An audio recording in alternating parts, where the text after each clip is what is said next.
Go, known as weiqi in China and baduk in Korea, is a board game played with very simple equipment. In the East, Go has made the leap into popular culture in film and anime. Notably from Japan, Hikaru no Go tells the story of Hikaru Shino, a young boy who happens upon a Gobon haunted by a legendary Go player from the Heian period.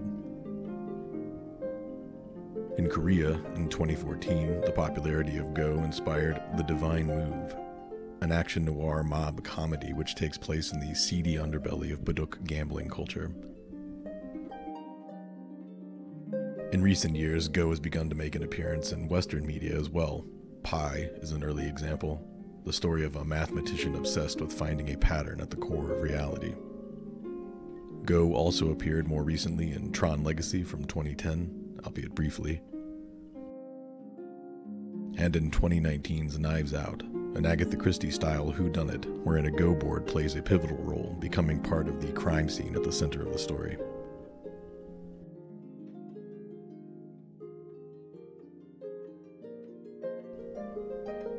Let's start with the most formally significant difference between Go and most other games. All games of Go begin with an empty board.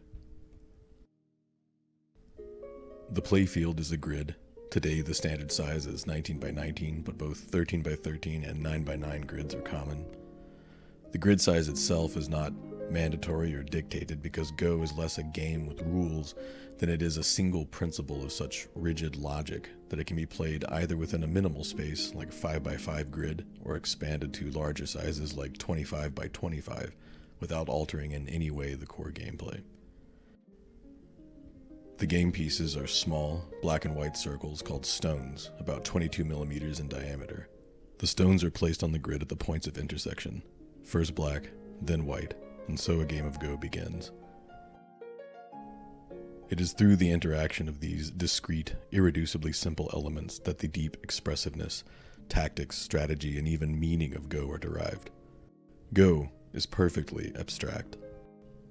This can be a bit of a challenge to a modern mind, used to interpreting hundreds if not thousands of representational symbols and signs every day. There is no king or queen or pawn.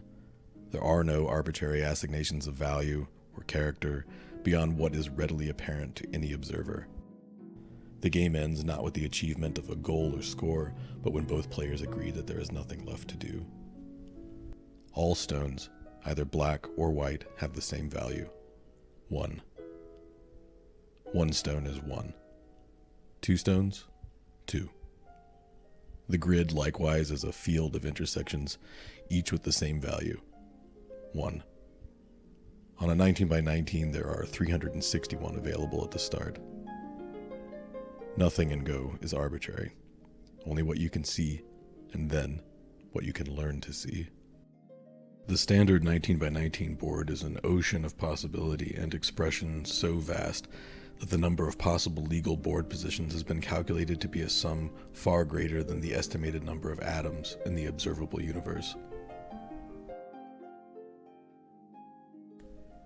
How can we begin to understand this kind of complexity? Almost every student of Go is subjected at some point to a metaphoric description of the game selected by the teacher. War analogies are natural and fairly common, with the lines representing roads and the stones forts or concentrations of soldiers. Metaphors of this kind often illuminate more about the teacher than the game itself. Go is the oldest board game in our history to have survived in its original form to the present day. It has been absorbed and reevaluated by cultures, religions, and philosophies at every level of many societies on its long journey from deep antiquity to today, proving itself suitably adaptable to the values, objectives, and metaphorical explanations of all of them. We know that Go was invented between 2,500 and 4,000 years ago in China, where it traditionally accompanied painting, poetry, and music as a culturally essential art, but we do not know by whom. The earliest attributions in Chinese mythic history are to Emperor Yao, who, according to Han-era historicized myth, descended from the ether to reign for 99 years during the latter half of the 3rd millennium BCE. Many versions of the Yao myth exist. In some versions, Yao himself creates Go to strengthen the mind of his unruly firstborn son and heir Danzu. In other tellings, Go is transmitted by Yao to Huangdi, the Yellow Emperor, in a dream. Yao passes the knowledge of Go to his close friend and advisor Shun, a farmer of earthly parentage, who then in turn instructs Danzu. In all versions, the Go lessons are unsuccessful. Danzu, the mythological first Go student, either loses all interest in Go, preferring more exciting, violent, and less demanding diversions, or he retreats from the outer world altogether in obsessive devotion to the game. Even today, either fate will have a special sting of familiarity to most students of Go. Danzu, deemed unfit to rule, is passed over when his father Yao abdicates, and Shun, the first human Go teacher, assumes the emperorship. Yao's reign is also the setting for the beginning of a catastrophic great flood, which forms a central motif in Chinese mythology. The struggle to master the unruly waters of the Yellow and Yangtze rivers lasts 2 generations, through the reign of Emperor Shun, who appointed a series of engineers to the task of controlling the flood. The initial attempt to build dikes and dams to hold back the floodwaters are unsuccessful. Yu, the Great, in perfect accordance with the Taoist principle of Wu Wei, or action without effort, eventually succeeds by directing rather than blocking the energetic flow of the powerful rivers through a system of irrigation canals, which bring peace to the river valleys and prosperity in the form of agriculture. Emperor Shun, in gratitude, passes the throne to Yun rather than to his own son. Mythological narrative follows many simultaneous lines of causality. Events are ordered pseudo-historically, but echo and rhyme rather than proceeding in a neat chronology. The echoing superimposition of these characters and motifs is clear. Yao's unruly son can be seen as the floodwater itself. Shun, a mortal farmer of the earth element, the first human Go teacher, perhaps finding in Yu the first great student. If Go did exist in this time, players would have seen the board as a model for the earth, for China itself. Its lines like canals through which stones direct the flow of energy or qi in accordance with the principles of feng shui, which literally means wind and water.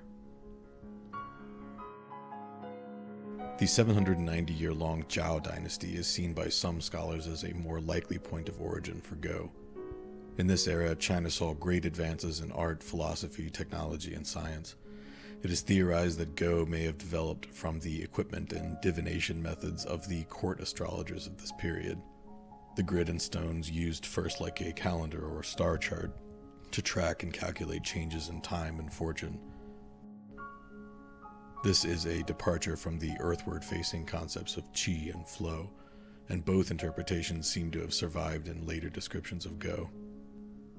We see Go elevated into metaphorical proxy for the synthesized philosophies of Confucianism, Taoism, and Buddhism, the earthborn qi, along with the new skyward-facing divinatory models in Zhongni's The Classic of Go, published between 1049 and 1054 AD. He writes, "Generally speaking, when counting all things, one begins with the number 1. There are, on the Go board, 360 intersections, plus 1. The number 1 is supreme and gives rise to the other numbers because it occupies the ultimate position and governs the 4 quarters. 360 represents the number of days in the lunar year. The division of the Go board into 4 quarters symbolizes the 4 seasons. The 72 points on the circumference represent the 5-day weeks of the Chinese lunar calendar. The balance of yin and yang is the model for the equal division of the 360 stones into black and white." But this is, of course, just another teacher's metaphor. Go relies heavily on the raw mechanics of our human cognition.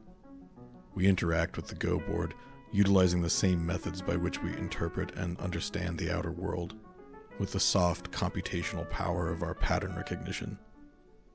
Our ability to randomly interlink and connect unindexed, unenumerated instances of unrelated sensations and memories, and thereby to deduce novel themes and potentialities and connections to the present moment. A common bit of advice given to new Go players is, follow your intuition. This can be a little baffling to a student who is playing their first or second game, but it is nonetheless the right advice. Follow your intuition. Put another way, this advice might be, you already see it. You just need to believe that you see it. This understanding grows with experience as the player sees and begins to recognize patterns of stones in recombination. A sense of the correct move often emerges from the sea of possibility as a feeling, rather than as the final sum of a computation. Go players can look at a Go game in progress and tell you within moments who they think will win. They may not ultimately be correct, but this is less significant than the existence of the opinion.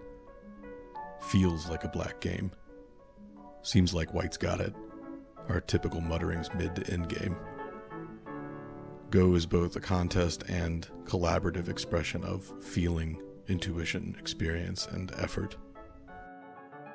After a long session of Go playing, I see these kinds of patterns moving at the speed of thought when I close my eyes. When I was first learning to really see the game, I began noticing Go patterns in the world around me, in patterns of tile, in flowers, in the scales of fish. This is all to say, your mind already knows how to play Go. You only need practice to become receptive to it, and play to engage and develop this innate understanding.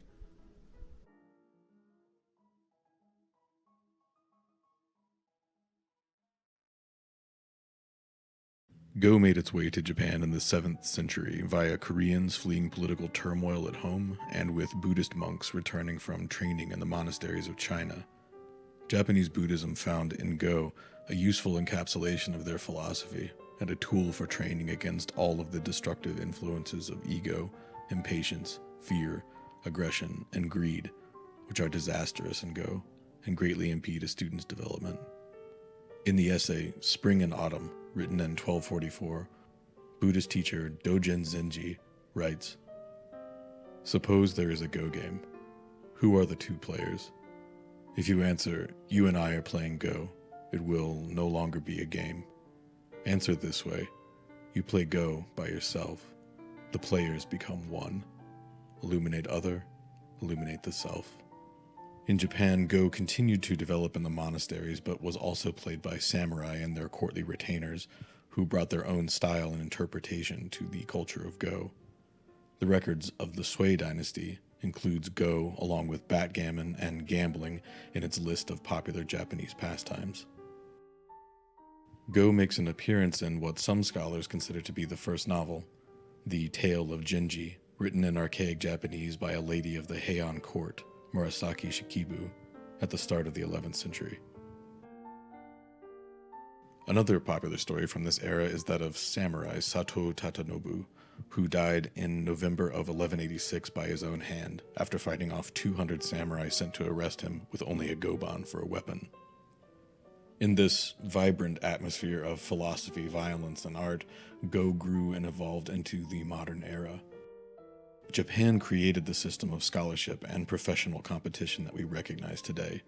The first recorded games are Japanese, and there are examples from the archive no less dramatic than the Yao myth from Chinese antiquity. On June 27, 1835, this grudge match between the master and foremost student of two rival Go schools took place. It is said that Haninbo Joa, playing white, won the game with the assistance of ghosts, who whispered into his ear 3 critical and highly creative moves. These ghost moves are marked here with triangles. Akaboshi Inetsu, playing black, reacted to his defeat by kneeling over the game and vomiting blood onto the board. He died shortly thereafter.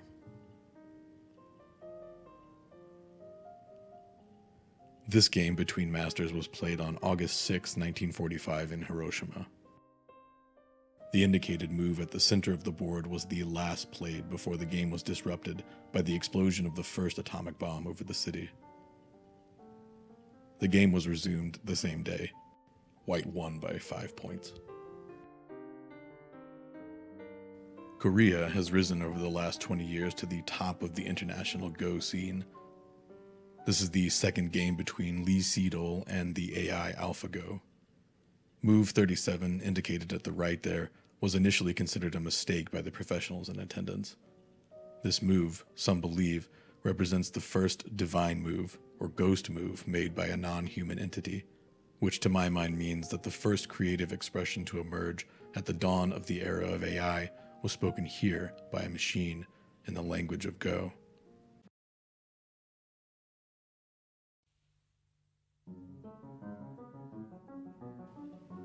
The origins of Go, obscured by history and myth as they are, can be inferred to a tantalizing near certainty if we put ourselves in the position of the people at the furthest reaches of our collective memory, by understanding that though everything else may be different, our minds, our being, are the same. We are innately inquisitive and playful creatures. I mentioned earlier that Go is less a game with rules than it is a single principle expressed and developed with each move. In visual art terms, this is the principle of positive and negative space, something we come pre-wired with an understanding of. It is essential to our visual perception. Black and white are binary, equal and opposite in every way. The first games were made with whatever was available, gathered from or drawn into the natural world. This same behavior can be observed today in children who invent games and play even before they learn to speak. It is easy to imagine how Go might have emerged quite naturally from experimentation with pebbles on a grid drawn in sand or dirt. Here, a single black pebble rests on a point of intersection which is itself connected to 4 adjacent intersections by the lines of the board.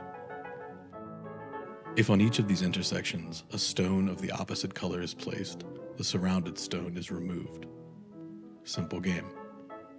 We notice that the intersection it once occupies is effectively negated or inverted by the opposing color. So what then, we might suppose next, if there are 2 pebbles? The opposite color must surround the entire shape in order to redraw it in negative space.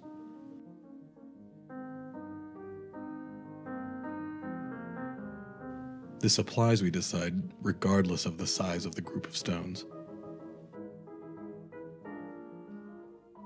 Chasing one another around like this, we will inevitably create shapes which turn back on themselves. Here, a circular group is completely surrounded, but the black stones have not completely redrawn the white shape.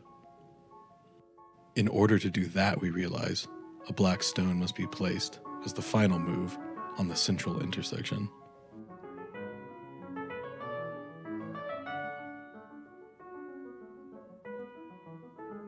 We play on like this for a while, happily capturing our groups of pebbles, until eventually we find ourselves with a shape like this.